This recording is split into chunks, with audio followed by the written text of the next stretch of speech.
Bienvenidos, bienvenidos a un programa más en este proyecto Estados Unidos, México, Mundo. Estados Unidos, México, Mundo, donde soñamos, donde tenemos la utopía de poder cambiar el mundo si pudiéramos hacerle frente a estas cuatro fortalezas en nuestra mente, dígase racismo, clasismo, capitalismo y religionismo, las cuales nos dividen y no nos permiten acercarnos, no nos permiten dialogar, debatir, no nos permiten hablar del mundo en el que vivimos y cómo podríamos tener un mundo mejor. Esa es la utopía, ese es el proyecto que nos ocupa. Hemos estado abarcando historia tanto mundial en esta ocasión, 2500 años de historia desde el sexto siglo antes de la era común, y también en la línea del México de Morena, a partir de las cuatro transformaciones: la independencia, la reforma, la revolución y el humanismo mexicano en la cuarta transformación. Vamos hacia allá, pero hemos querido hacer un repaso de la historia para recoger la esencia de las transformaciones anteriores para formar una continuidad, porque creo, y así lo creo, que la hay. Hay una continuidad en la esencia de la historia de México, hay una continuidad que me temo que en esta cuarta transformación pocos la han podido identificar, no han podido hacer la conexión, y por eso malos entendidos, mucha crítica, no se entiende por dónde va el gobierno que inició con Andrés Manuel López Obrador y ahora con Claudia Sheinbaum. Así es que es importantísimo rescatar la esencia de las cuatro, digamos, o tres transformaciones anteriores para darnos cuenta que en la cuarta transformación es la misma esencia, y por ello es estos programas para presentar evidencia, para demostrar que no es algo nuevo necesariamente, y por ende podemos, si logramos hacer la conexión, de repente podríamos verlo con otros ojos, con otra mentalidad, convencernos de que este proyecto vale la pena sumarnos y apoyarlo. Muy bien, pues por ahí va la cosa, así es que vamos entonces ahora a volver a los 2500 años de historia mundial. Vamos en el siglo XX, estamos en la Segunda Guerra Mundial. Este es el programa número 2. Hoy vamos a hablar de los conflictos que se llevaron a cabo en Asia y también en Polonia. Le adelanto que son muchísimos los detalles. De hecho, tengo alrededor de 300 páginas de material y no sé qué tanto voy a incluir, pero le cuento que permítame hacer un cambio aquí rapidito. He decidido incluir mucho material pero no lo vamos a leer todo, sino que se los voy como quien dice, a regalar, a obsequiar, a ponerlo, digamos, a ponerlo en el PowerPoint, en el video, para que usted, si gusta, pueda pausarlo en las diferentes gráficas y ya leerlo si gusta, pero de lo contrario, pues simplemente nos vamos a enfocar en la esencia de la Segunda Guerra Mundial. Y lo que he hecho es, porque hay muchas batallas en esta Segunda Guerra Mundial, entonces lo que he hecho después de cada, vamos a decir, conflicto, por ejemplo, en este programa vamos a abarcar lo que sucedió entre China y Japón en Asia. Vamos a hacer una conclusión. Después también lo que pasa en Polonia, lo que sucedió en Polonia, y vamos a tener una gráfica de conclusión. Así es que, por favor, síganos de esa manera. Creemos que es lo mejor, pero sí quise, de todas formas, incluir la información. Pues muy bien, vamos entonces a entrar en materia. Es, de nuevo, Segunda Guerra Mundial número 2, lo que sucede ahora en Asia y en Polonia. No vamos a leer mucho, pero sí vamos a tratar de rescatar lo que es la esencia. Pues en la Segunda Guerra Mundial, en el programa anterior, hablamos bastante de lo que realmente fue la guerra. Ahora damos más detalles, pero repito, no vamos a leer todo porque tengo muchísimas gráficas, por encima de 30. Normalmente no pasan de 25, así es que, pero no lo vamos a leer, como repito, solo las quiero poner ahí. Pause el video en cualquier gráfica que usted quiera leer y ya después, una vez leída la gráfica, pues avanza el video.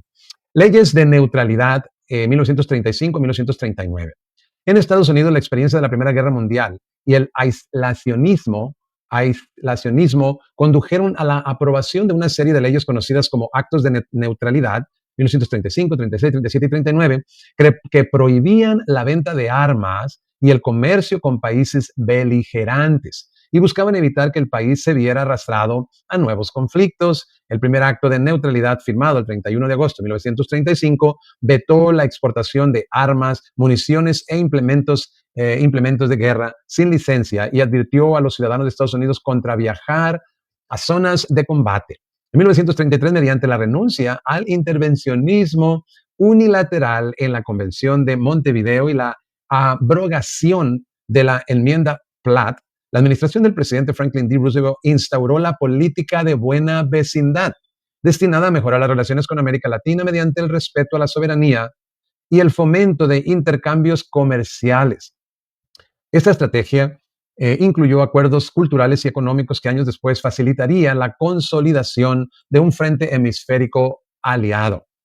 Mientras mantenía formalmente su neutralidad, Estados Unidos y el Reino Unido suscribieron el Acuerdo de Destructores por Bases, el 2 de septiembre de 1940, por el cual Washington cedió 50 destructores a cambio de derechos de base en Terranova, Bermudas y varias islas del Caribe. Más adelante, la aprobación de la Ley de Préstamo y Arriendo, en marzo de 1941, permitiría suministrar armas y material a los aliados sin pago inmediato, consolidando el apoyo estadounidense sin entrar aún en guerra. Imagínese usted lo que está en esta gráfica. Se revelan muchas cosas acerca de la conducta de Estados Unidos. Conferencias panamericanas. Al estallar la guerra en Europa, la mayoría de las naciones latinoamericanas proclamaron la neutralidad, motivadas por su dependencia del comercio con Europa y por la doctrina Monroe. La segunda reunión de consulta entre cancilleres en La Habana, del 21 al 30 de julio de 1940, definió medidas de seguridad hemisférica sin romper relaciones con el eje. En la conferencia de Río de Janeiro, del 15 al 28 de enero de 1942, se estableció el cese de relaciones diplomáticas con las potencias del eje y se creó la Junta Interamericana de Defensa para coordinar la seguridad continental. Tras la conferencia del Río de Janeiro, países como Brasil, México y Chile declararon la guerra al eje, enviaron misiones de observadores militares y autorizaron el uso de sus puertos para navíos aliados. Y aquí es donde llegamos a esa parte donde no queremos cansarlo leyendo todo lo que pasó con tanto detalle. Sencillamente vamos a subrayar algunas cosas. El transcurso de la guerra, el inicio de la guerra en Asia, julio de 1937 a septiembre de 1939. La Segunda Guerra Sino-Japonesa o Chino-Japonesa comenzó en julio de 1937 tras el incidente del puente de Marco Polo y dio lugar a un conflicto sostenido entre la República de China y el Imperio de Japón que se prolongó hasta 1945 en las inmediaciones de Beijing. Este enfrentamiento es considerado por varios expertos como el inicio de la guerra a gran escala en el continente asiático, al desencadenar operaciones militares continuas que precedieron a la conflagración global. Durante estos años, las operaciones en China involucraron combates terrestres, bloqueos navales y bombardeos aéreos, sentando las bases tácticas y estratégicas que Japón emplearía en campañas posteriores. Francamente, apenas ahora que me adentro a este tema, me doy cuenta de muchas cosas, como por ejemplo esta guerra entre la República de China y el Imperio de Japón. ¿Qué les parece? Aquí les muestro una gráfica. Vamos a ver. Sí, creo que debo leer acá. Vamos a ver. No voy a leer esa parte. Así es que vamos adelante. En esta gráfica inicia una serie de batallas. De nuevo, depende de usted si quiere pausar el video y leer todo el texto. Simplemente quise incluirlo, pero con la intención de no leerlo. De lo contrario, hubiera sido mínimo 2 horas de video. Aquí tenemos la batalla de Beiping-Tianjin en el 37. Acá más información sobre esa batalla. De nuevo, usted puede pausar el video. Aquí vemos otra batalla, de nuevo, entre la República China y el Imperio Japonés, la batalla de Shanghái en el 37. Puede usted, si quiere los detalles, puede pausar el video. Acá tenemos la firma del Pacto de No Agresión Sino-Soviético del 21 de agosto de 1931. Y leo lo siguiente. La República de China y la Unión Soviética firmaron en Nankín un tratado de no agresión para fortalecer sus relaciones frente a la amenaza japonesa. Recordemos que también Rusia tenía pleito con Japón. Así es que aquí firman este tratado. Gracias al pacto, la URSS, Unión Soviética, envió ayuda militar como aviones en la operación SET y económica a China, aunque limitada, para no provocar a otras potencias occidentales. Ahí tiene usted este dato importantísimo. Rusia, Unión Soviética, le ayuda a través de este tratado a la República China. Acá pasamos a otra batalla, la batalla de Taiyuan en el 37, ahí están todos los detalles. También la batalla de Qingku en el 37 con todos sus detalles. De nuevo, si gusta leer, puede pausar el video. Acá llegamos a otra batalla, la batalla de Ping King One, en el 37 con todos sus detalles. Acá tenemos la batalla de Xuxuo del 38, la batalla de Tai Er Suan en el 38 con todos sus detalles. De aquí pasamos a más información sobre la batalla antes mencionada. Acá pasamos a la inundación del río Amarillo. Y quisiera leer esto que puse en letra negrilla. Dice, en un intento desesperado por frenar el avance japonés, Chiang Kai-shek, siguiendo una sugerencia de Chen Wofu, ordenó romper los diques del río Amarillo cerca de Shenzhou, aunque el plan inicial era destruirlos en Shaoku. Finalmente, el 5 y 7 de junio se rompieron en Huaiyanku, al sur del río. La inundación masiva que siguió cubrió enormes áreas de Henan, Anhui y Jiangsu, arrasó miles de aldeas y desplazó a millones de campesinos. Se calcula que hasta 800,000 personas pudieron haber muerto ahogadas. Estas son las actividades que se ven obligados a realizar cuando se está en guerra. Acá tenemos la batalla de Wan en el 38 con todos sus detalles, por si gusta leerlas, puede pausar el video. Acá vemos la resistencia comunista. No olvidemos que China es comunista. Después de la Revolución Rusa, China adoptó esos conceptos socialistas, si usted quiere, comunistas, y por ende se le llama resistencia comunista, es decir, la resistencia de China. Muy bien, acá habla de una proclamación del nuevo orden en Asia Oriental que hizo Japón el 22 de diciembre de 1938. Acá no quiere decir que ya ganó la guerra, porque de hecho la perdió, pero, como veremos más tarde, pero es interesante que hace una proclamación el líder japonés, y vamos a leer. El 22 de diciembre de 1938, el primer ministro japonés Fumimaro Konoe presentó en un discurso radiado el concepto del nuevo orden en Asia Oriental, limitado inicialmente al noroeste de Asia y concebido como un bloque geográfico que agruparía a Japón, Manchukuo y la parte de China bajo ocupación nipona para excluir la influencia occidental y facilitar la explotación conjunta de recursos. Este párrafo lo pongo en letra negrilla para resaltarlo porque en realidad todas las dos guerras y todos los conflictos esconde algo muy interesante, muy básico en todos los casos. Y es, escuche aquí, excluir la influencia occidental y facilitar la explotación conjunta de recursos. Esto es lo que planeaba Japón. Ahora, escuche esto está impresionante.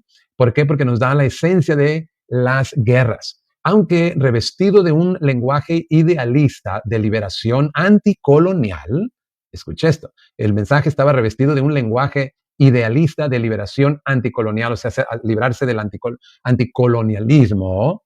El proyecto sirvió sobre todo para legitimar la expansión militar, estamos hablando de Japón, el porqué de la guerra, y asegurar materias primas para el esfuerzo bélico japonés.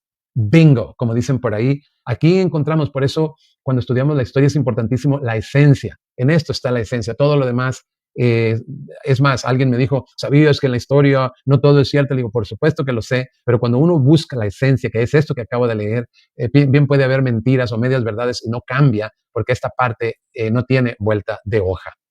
Repito, aunque revestido de un lenguaje idealista de liberación anticolonial, el proyecto sirvió sobre todo para legitimar la expansión militar y asegurar materias primas para el esfuerzo bélico japonés.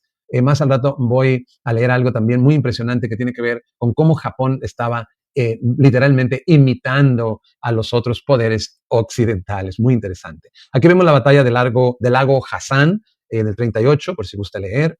Acá pasamos a la batalla de Wanjialing, otra vez, si gusta leer. Llegamos a Operación Cantón en el 38, llegamos a la batalla de Nanchang. De nuevo, en esta guerra, en estos conflictos hubo muchas operaciones y muchas batallas, no era una sola, duró 6 años, acordémonos. De acá pasamos a la formación del gobierno reformado de la República de China, ¿verdad?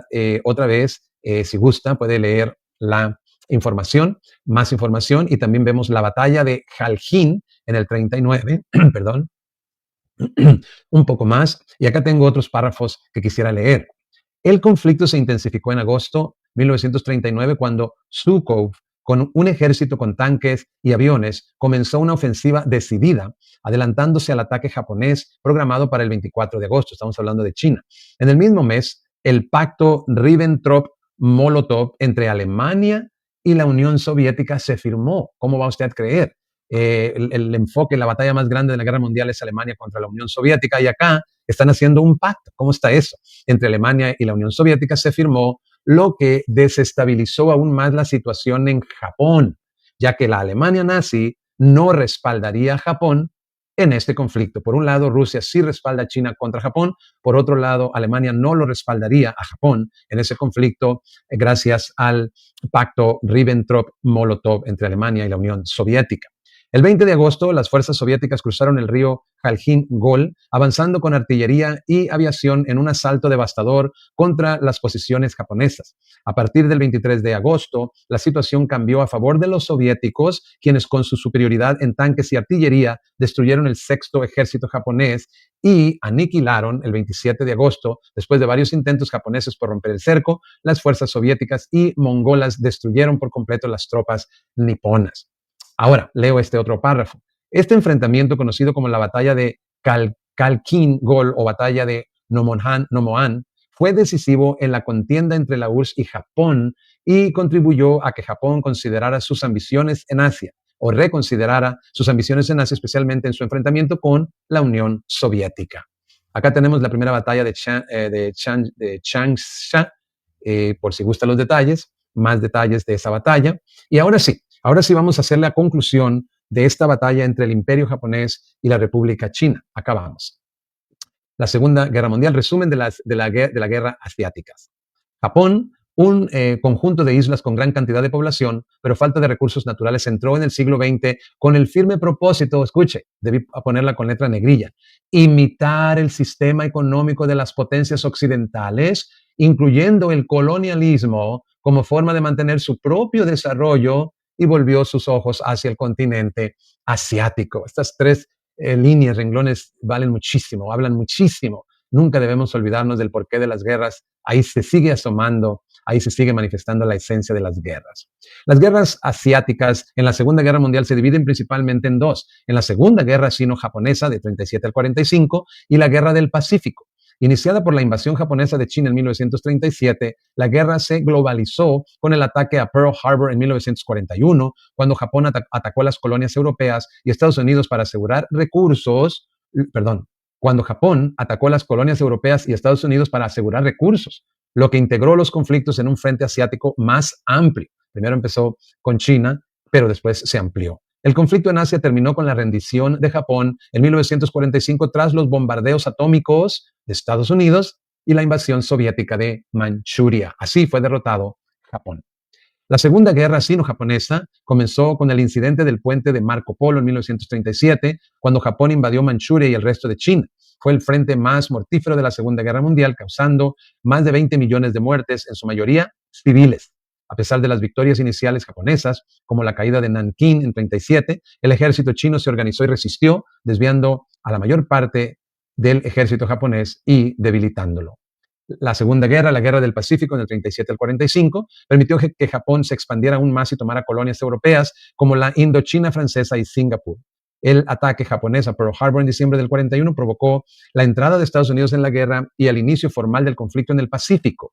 La guerra en el Pacífico incluyó batallas claves como Midway en el 42, que frenó el avance japonés, y Guadalcanal del 42 al 43, donde Estados Unidos detuvo la expansión japonesa en el Pacífico. La guerra terminó con la rendición de Japón en agosto de 1945, después que Estados Unidos empleara bombas atómicas sobre Hiroshima y Nagasaki. La declaración de guerra de la URSS a Japón, la declaración de guerra de la URSS, Unión Soviética, a Japón, aceleró la rendición de Japón. Pues aquí tiene usted la primera parte de este video en el que estamos abarcando las guerras entre China y Japón. Ahora vamos a pasar a la guerra que involucró Polonia. Esto ya es en Europa. Muy bien. Inicio de la guerra en Europa, agosto del 39 a junio del 40. Tras la invasión alemana de Polonia, que fue el detonante de la Segunda Guerra Mundial en el frente europeo, las principales potencias europeas, como el Reino Unido y Francia, declararon la guerra a la Alemania nazi. Sin embargo, durante los primeros meses del conflicto, las hostilidades en el frente occidental fueron limitadas, caracterizada por una falta de enfrentamientos directos entre las grandes potencias en la región, mientras que los combates se concentraron principalmente en el este, en la campaña polaca. No fue directo al principio. Este periodo de relativa calma en el frente occidental terminó con el comienzo de la invasión alemana de Francia y los Países Bajos en mayo de 1940 y se va a empezar a expandir. Firma del pacto Ribbentrop-Molotov, 23 de agosto de 1939. En la primavera y verano de 1939, ante el riesgo de una guerra en dos frentes, Hitler buscó asegurar su retaguardia oriental, mientras que Stalin, desconfiado de la eficacia de los aliados occidentales, deseaba ganar tiempo para fortalecer el ejército rojo. Tras semanas de discusiones diplomáticas, el 23 de agosto, ambas potencias anunciaron al público un tratado de no agresión que entró en vigor de inmediato. ¿Cómo va usted a creer que después el enfoque de la guerra fue entre Alemania y Rusia digamos, el imperio, y acá están haciendo un pacto? ¿Qué le parece? Inmediatamente después de la firma pública se acordó en secreto un protocolo, un protocolo que trazaba líneas divisorias. Polonia se dividiría al este del curso de los ríos Narev, Vístula y San a favor de la URSS. Lituania, Letonia y Estonia quedaron en el área soviética, mientras que Alemania obtenía libertad de acción sobre la región occidental polaca y aspiraciones sobre Rumania. Un protocolo suplementario firmado el 28 de septiembre afinó detalles fronterizos lituanos y un tercero, el 10 de enero del 41, ajustó reclamaciones alemanas sobre parte de Lituania a cambio de compensaciones. De nuevo, no vamos a leer todo, pero sí solamente resaltar lo más importante. Pocos días después, el 1 de septiembre de 1939, Alemania invadió Polonia por el oeste y el 17 de septiembre la URSS atacó desde el este, terminando de hecho con la Segunda República Polaca. Acá tenemos un incidente, el incidente de Gliwice del 39, por si gusta detalles. Acá tenemos la invasión alemana de Polonia del 39, con un lujo de detalles, por si gusta leerlos, puede pausar el video. Acá tenemos la batalla de Matagua, tal vez se pronuncie. Ahí están sus detalles. Acá tenemos sobre la misma batalla más detalles sobre esa batalla y también empezamos a abarcar la batalla de Westerplatte o Westerplatte en el 39. Por si gustan los detalles, de nuevo volvemos a repetir que hubo muchas batallas, varias batallas que no quisiéramos pues cansarlo leyendo todos los detalles, solamente estamos extrayendo lo más importante, o sea, la esencia, un poco más sobre esa batalla, por si gusta leer, pause por favor el video, un poquito más, y acá dice asedio de Varsovia en el 39, un poco más detalles. De nuevo les recuerdo que vamos en la última gráfica a presentar el resumen de esta guerra ahora que involucra a Polonia.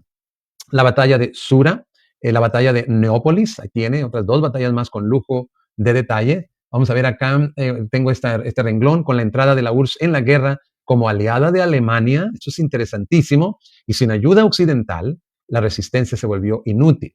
Acá tengo otro párrafo. El 17 de septiembre, con la invasión soviética por el este, la situación se volvió desesperada. Sin municiones ni alimentos, comenzaron las rendiciones masivas que culminaron el 22 de septiembre.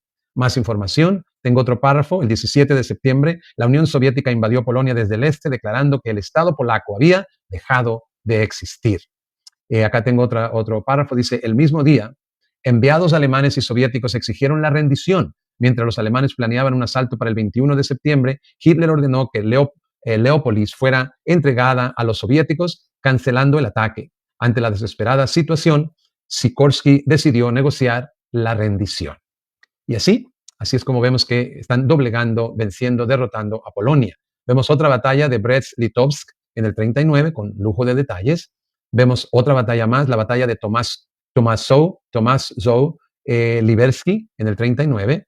Vemos acá otra batalla de Koch en el 39 con lujo de detalles. Vemos más sobre esa batalla, si gusta, puede pausar y leer. Vemos acá ahora la anexión y reparto de Polonia.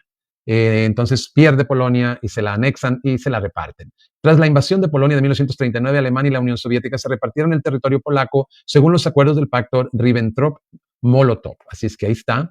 Aquí, de esta manera, Polonia es derrotada, fue anexada y se la repartieron.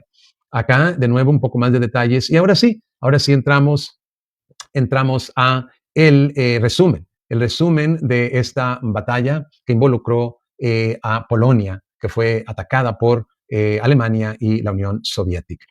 Resumen de la invasión a Polonia. La invasión de Polonia por parte de Alemania el 1 de septiembre de 1939 marcó el inicio de la Segunda Guerra Mundial, utilizando la táctica de Blitzkrieg, guerra relámpago, para derrotar rápidamente al ejército polaco. La Unión Soviética también invadió Polonia desde el este el 17 de septiembre y el país fue rápidamente dividido entre ambas potencias. La invasión causó una rápida caída en las condiciones de vida, especialmente para los judíos. Se convirtió en el detonante de la guerra que se extendería por Europa. Ahí tiene. El 1 de septiembre de 1939, Alemania invadió Polonia, lo que provocó que el Reino Unido y Francia le declararan la guerra a Alemania, marcando el inicio de la Segunda Guerra Mundial. Alemania justificó la invasión con acusaciones falsas de que Polonia perseguía a los alemanes étnicos y que planeaba atacar a Alemania. Alemania empleó la táctica Blitzkrieg, una guerra relámpago que consistía en rápidos movimientos de tanques y ataques coordinados con la aviación. El ejército polaco fue rápidamente superado por las fuerzas alemanas, que superaban en número y tecnología. El 17 de septiembre, la Unión Soviética invadió la Polonia Oriental, acelerando la caída del país. El territorio polaco fue dividido entre Alemania y la Unión Soviética. La invasión condujo al fin de la Segunda República Polaca y tuvo un impacto devastador en la población, especialmente en la judía, con un 20% de la población polaca pereciendo durante la ocupación. Esto es una estimación. Los números siempre varían según la fuente. Las políticas de limpieza étnica se volvieron centrales con el objetivo de transformar demográficamente la región y crear un espacio vital para los alemanes. Pues así llegamos al final de este programa, donde hemos visto ya conflictos, primero en Asia, entre el Imperio japonés y la República de China, y en segundo término, en lo que tiene que ver con Polonia, al ser atacada por tanto Alemania como la Unión Soviética. Aquí tiene, así es como nos estamos adentrando ya a la Segunda Guerra Mundial, con algunos detalles, tampoco queriendo cansarlo y abarcando todo, porque hubo muchas batallas con lujo de detalles que no hemos querido leer acá, pero que sí quisimos incluirlas por aquello de que alguien quiera más información, puede pausar el video y leerlas. Muchas gracias, también no sin olvidar esa esencia, ¿verdad? El porqué de estas guerras, el porqué es los recursos, es el imperialismo, todo esto que Japón quería imitar de los países occidentales. Qué barbaridad, qué forma de presentar la esencia de estos conflictos que han sido la esencia del pasado y del presente, y creo que seguirán a menos que cambiemos el mundo. Pero ese apetito por los recursos humanos, por crear imperios, no ha cesado, y eso es lo que continúa trayendo problemas al mundo. Y por ello es que queremos presentar este proyecto para atrevernos a creer en que podemos cambiar el mundo. Esa utopía, ¿verdad? Pásela muy bien, muchas gracias por haber sintonizado y nos vemos hasta el próximo programa.